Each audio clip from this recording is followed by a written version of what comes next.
네, 이렇게 헝가리 부다페스트에서 안타까운 사고가 난 지 현지 시간으로 나흘째입니다. 하지만 다뉴브강의 빠른 물살과 깊은 수심 때문에 실종자 수색 작업이 난항을 겪으면서 추가 구조 소식은 아직까지 전해지지 않고 있습니다. 네, 전문가와 관련 내용 짚어보겠습니다. 정운차 전 SSU 해군 해난 구조대장 모셨습니다. 어서 오세요. 반갑습니다. 예. 지금 현지 상황이 굉장히 안 좋다는 내용이 많이 있잖아요. 그러니까 특히 수중 수색 작업하기에는 굉장히 지금 조건이 안 좋은 상황인 거죠?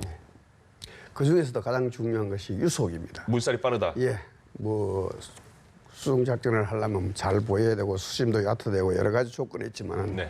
지금 현재 저쪽 상황에서 가장 중요한 문제는 유속이 너무 세다는 예. 겁니다. 그래서 물론 저희들도 여기서 고민을 하고 있지만 현장에서도 모든 사람들이 어떻게 하면 유속을 제어할까 예. 거기에 아마 집중하고 있을 겁니다.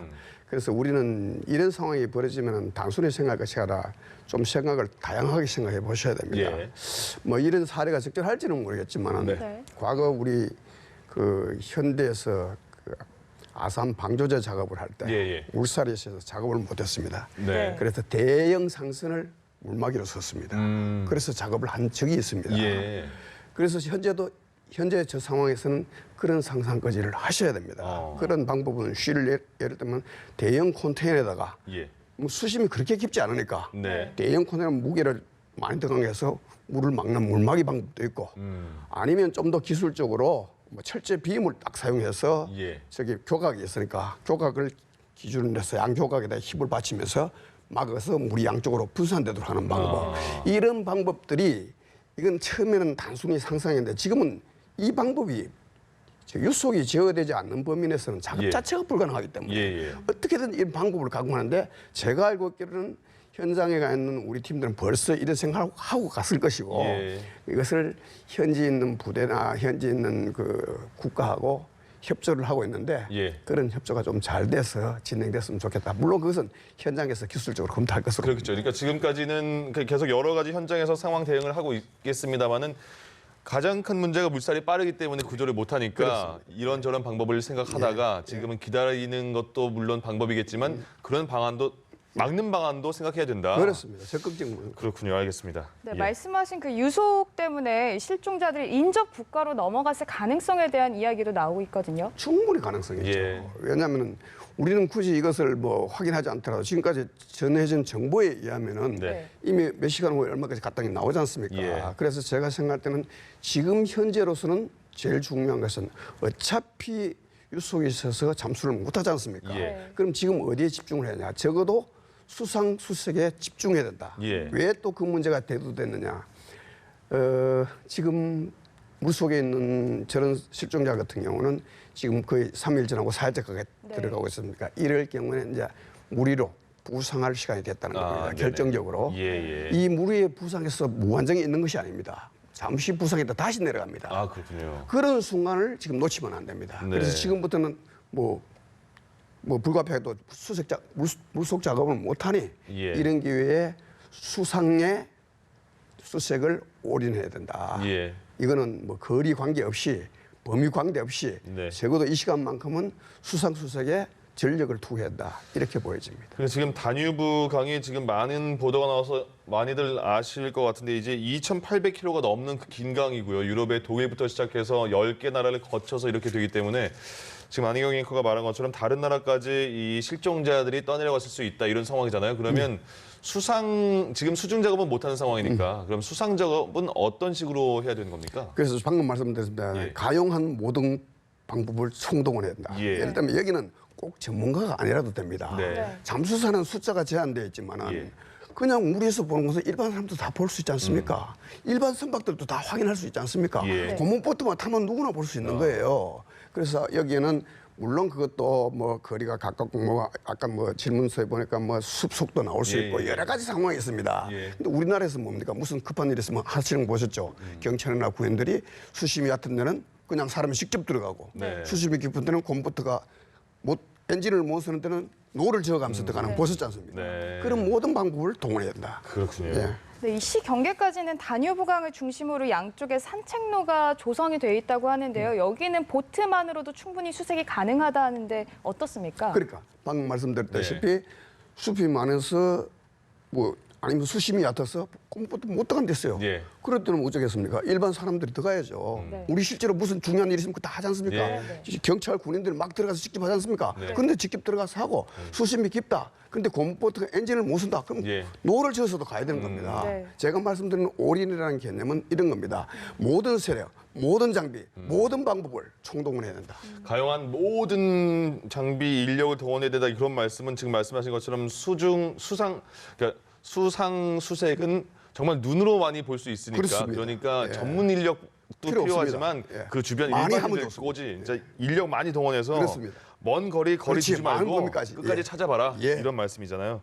아 근데 그것도 지금 하고 있습니다만은 반가운 소식은 아직까지는 들려오지 않은 상황입니다. 그러면 그 이제 배가 침몰을 하지 않았습니까? 예. 그러면 다시 수중 수색 작업 얘기를 하자면 이제 생존자의 말입니다. 이거는 정확히 아직은 파악할 수가 없으니까 생존자의 말에 따르면 그러니까 갑판 배 안에 그 유람선의 배 위쪽에 2층 쪽에 한 20명이 있었고 네. 1층에 닫혀 있는 곳에 10명 정도가 있었다 이렇게 말을 했잖아요. 그러면 지금 일단 침몰한 배까지 가는 것도 어려운 상황이지만 그 배 안에도 일단 실종자가 있을 가능성은 있지 않습니까? 아, 충분히 있죠. 예.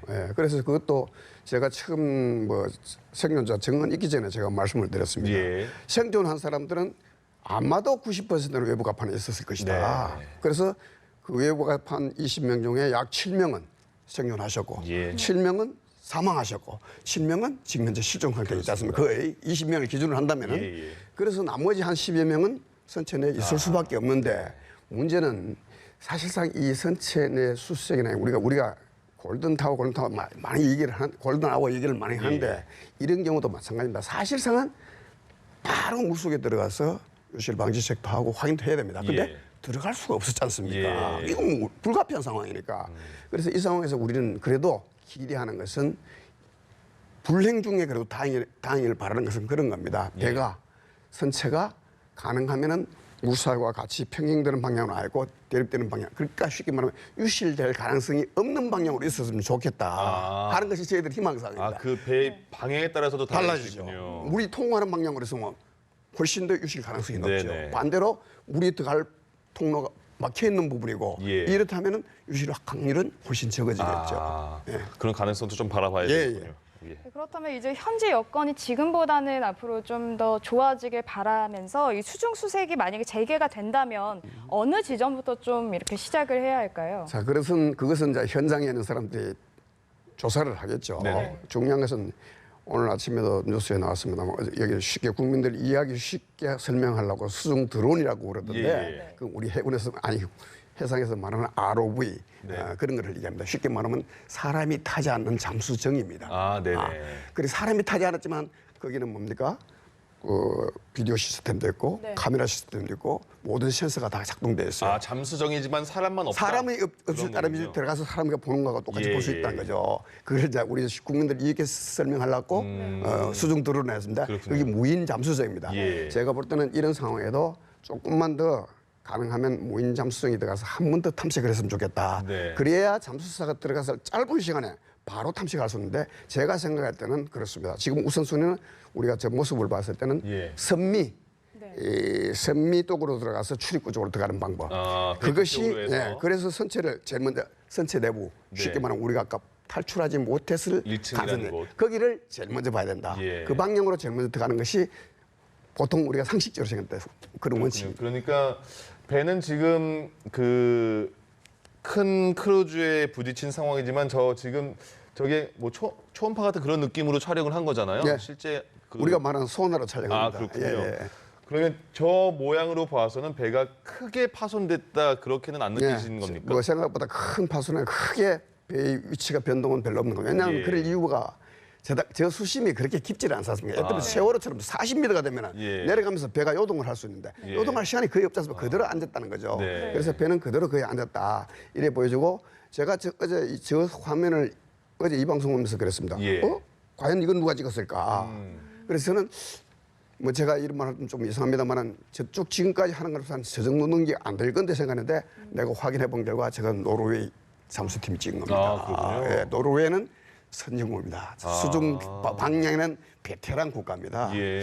그래서 앞으로 다시 잠수가 시작된다면 우선 아마 그런 신장비부터 먼저 들어가서 한번 탐색을 하고 잠수가 들어가지 않겠나 이렇게 짐작을 그러니까 합니다. 지금 현장에는 그 능력 장비도 좋고 그런 그 전문가들이 다른 국가에서도 왔나 봅니다. 그래서 제가 어제까지는 정확하게 어느 나라에서 누구랑 왔는지 잘 몰랐는데 예. 그래서 저는 뭐 좀 섭섭한 얘기지만 우리 입장에서는 그렇습니다. 네. 뭐 좀 이지가 있는지 능력이 되는지 난 그런 것까지 좀 의심을 하고 쳐다봤어요. 예. 네. 쳐다봤는데 저걸 찍어 올리는 거 보고 이 정도 같으면 그냥 한 뭐 하류팀이 아니다 봤는데 뭐 노르웨이에서 찍었는데 거기에 진짜 노르웨이 잠수사가 왔는지 노르웨이 장비만 왔는지 얼마나 왔는지 구체적인 건 제가 지금 알겠습니다. 우리 정부 차원에서도 그래도 지금 최선을 다하고 있는 상황이니까요. 계속해서 노력하는 모습을 지켜봐야 될 것 같습니다. 지금 가장 그 어려운 부분이 말씀하신 것처럼 물살이 세다. 그리고 지금 저희가 화면으로 보더라도 거의 흙탕물 같은 수준이라서 정말 들어가면 10cm 앞도 안 보인다 이런 말도 하지 않습니까? 근데 만약에 그 수중 수색은 일단 저런 촬영 같은 거는 무인이 할 수 있다고 하더라도 그 선박을 그 어떤 연결고리를 채우거나 그런 거 뭐 망을 설치나 그거는 대부분 사람 손으로 해야 되지 않습니까? 그렇습니다. 그래서 문제입니다. 그래서 어떻게 장비가 다 할 수 있으면 예. 위험하게 사람이 들어갈 필요가 없습니다. 결과적으로 가장 중요한 업무는 결국 잠수사 손을 거쳐야 된다는 예. 겁니다. 자, 그래서 이제 저 상황에서 제가 느낄 때는 그렇습니다. 현장에서는 뭐 내일이나 다시 검토해 본다고 하는데 과연 이 유속이 내일이라고 얼마나 달라질는지 네. 그리고 뭐 수위가 낮아졌다고 그것이 유속이 상대적으로 똑같은 비율로 유속도 낮아야 되는데 이건 대든 검토가 없습니다. 예. 사실상은. 다만 우리가 수위가 낮아지면 유속도 낮아진다는 정도는 알지만 네. 그것이 어느 비례로 낮아지는지 잘 몰라요. 게다가 예. 그 중요한 건 잠수사가 들어갔을 때 체감하는 것이 제일 중요합니다. 내가 들어갔는데 3m밖에 안 되는데 아직까지 내가 했던 아주 강조를 느끼신다. 예. 이러면 잠수가 어렵다는 거예요. 그렇군요.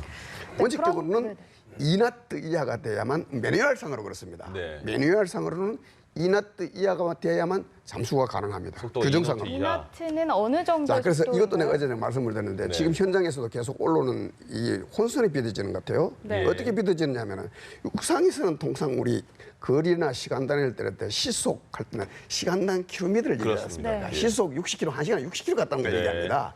바다에서는 킬로미터 단위를 쓰지 않고 노트라는 단위를 씁니다. 1노트, 2노트, 노트라는 단위를 씁니다. 예. 그 노트라는 단위는 뭐냐? 1시간에 1마일 기준입니다. 예. 그럼 1km는 1마일은 약 1.87km. 네. 그러니까 거의 2배 가까운 거죠. 근데 현장에서 올 때 계속 제가 느끼기도 이 현장에서 혼선을 빚고거나 혹은 언론에서 혼선을 빚고 있다는 부분이야. 어떤 데는 5 내지 10km 했다가 네. 5나트 했다고 지금 좀 왔다 갔다 합니다. 그래서 이거 내가 어제 이거 한번 정리해 줘야 되겠다 싶어 예. 말씀을 드렸어요. 예. 그래서 나트는 정확하게 나트로 얘기했는데 이걸 나트하고 킬로미터하고 막 혼용해서 쓰다 보니까 실제 저기 제가 알고 있기는 저는 저쪽 잠수사들이 체크했는 건 저는 100%안 믿습니다. 네. 네. 적어도 우리 팀들이 가서 했는 걸 제가 믿는데 우리 팀들이 했을 때 내가 유속을 확인해 보겠다. 제가 수심을 확인해 보겠다 그랬어요. 오늘 아침 확인할 걸까? 우리 팀들이 갔을 때 그 사람들이 어제까지 뭐 3m, 4m 그랬어요. 예. 우리 팀들이 딱 작전할 때 8.1m, 9.3m 그랬습니다. 지금 수심 말씀하시는 벌써, 거예요? 예. 수심에 벌써 그 차이가 나는 굉장히 거예요. 많은데요. 네. 유속도 마찬가지입니다. 예. 유속도 저쪽에서 올리는 것이 올려서 잘못 올렸을 중간에 왜곡됐는지 이걸 내가 잘 모르겠어요. 그러니까 또 지금 또 아직 우리 현장팀이 정확하게 유속계를 재고 예. 몇 나트 난다. 이것이 아직까지는 정확하게는 들어온 게 없습니다. 그렇군요. 그러니까 2노트 안쪽에야지 수중 수색이 보통 가능하다 하면 보통 키로로 저희가 말하면 한 4km 정도 그렇죠. 속도 말씀하시는 그렇죠. 거죠? 그렇게 이해하시면 됩니다. 그렇군요. 네. 그럼 지금 네, 말씀하시죠. 네, 이런 가운데 이 사고 당시 상황을 보여주는 영상이 추가로 공개가 됐는데 여기에 대해서 마지막으로 좀 여쭤보고 오늘 이야기를 마칠까 하는데요. 이 사고 직후에 이 크루즈선이 후진을 했다가 추돌 후에 후진을 했다가 다시 앞으로 움직이는 그 영상이 발견이 됐습니다. 그 이후에 뭐 다시 45분간 운항을 했다 이런 이야기가 들려오고 있는데 이 선장은 그 사고를 좀 알고 있었을까요? 그래서 저도 오늘 그 영상을 보고 좀 고민을 많이 했습니다. 예. 저것이 우선 제가 저 영상 자체를 얼마나 신뢰할 수 있을까 그런 것부터 했고 네. 그다음 저기 영상이 정상적으로 작동됐다면 왜 배가 가서 다시 그걸 왜 이제 가리늦게 백하는 것이 보였을까? 그러니까요. 저는 이렇습니다. 제일 처음에 제가 생각했을 때는 저런 큰 배하고 구호 조치를 안 하고 갔지 않습니까? 예. 그래서 나는 선장이 인지를 못했구나. 아, 몰랐을 것이다. 나는 그렇게 인식을 왜냐? 처음에요. 정상적인 사람이라면은 네. 배가 충돌하는데 아무 구호 조치를 하고 가는 상황이 어디 있습니까? 그렇습니다. 그거는 상식적으로 이해가 안 되지 않습니까? 예. 근데 자, 이 화면을 나오면서 제가 다시 한번 생각했습니다. 그렇다면 이 화면을 보면 배가 앞으로 갔다 다시 백을 했다는 소리인데 네. 자, 어느 시점에 우리 자동차하고 다릅니다. 예. 이걸 참고해서 드려야 될 것은 배라는 것은 내가 브레이크도 없고 배가 가다가 정지하려면 급한 상황에는 앞으로 가던 스크루를 뒤로 돌려야 됩니다. 네. 다시 말하면 백 엔진을 써야 된다는 예, 얘기예요. 그럼 내가 백 엔진을 썼다고 바로 배가 백이 되는 건 아닙니다. 전진 타력이 있기 때문에 백 엔진을 쓰고도 한참 돌아가야 전진 타력이 뭐냐? 근데 백 엔진이 먹는 거예요. 예. 쉽게 말하면 그렇습니다. 예. 자, 저런 경우는 그렇게 해석했습니다. 선장이 위험하다 판단하고 그때 이미 백 엔진을 썼을 수가 있어요. 예, 부딪히기 전에요. 예, 이미 부딪히기 전에 예, 예, 썼을 예. 수가 있어요. 썼지만은 배는 타락해서 가는 겁니다. 네. 부딪히고 난 다음에 백 엔진이 먹었다. 나올 수 있는 상황이 하나 있어요. 예. 그다음에 하나는 저 배가 가다가 퉁 부딪히니까 뭔가 이상해? 하고 이상하다 싶어도 양년 정지, 양년 뒤로 하나 이런 식으로 우리 말하면 백을 쓸 수도 있는 거예요. 네. 그거는 어느 건지 확실하지는 않습니다. 예. 모르지만은 만약에 영상이 정확하게 맞다면은 제가 추정하는 이 두 가지 중에 하나입니다. 예. 두 가지 중에 하나인데 우리가 이런 문제를 놓고는 이제 조심스러운 것이 그렇습니다.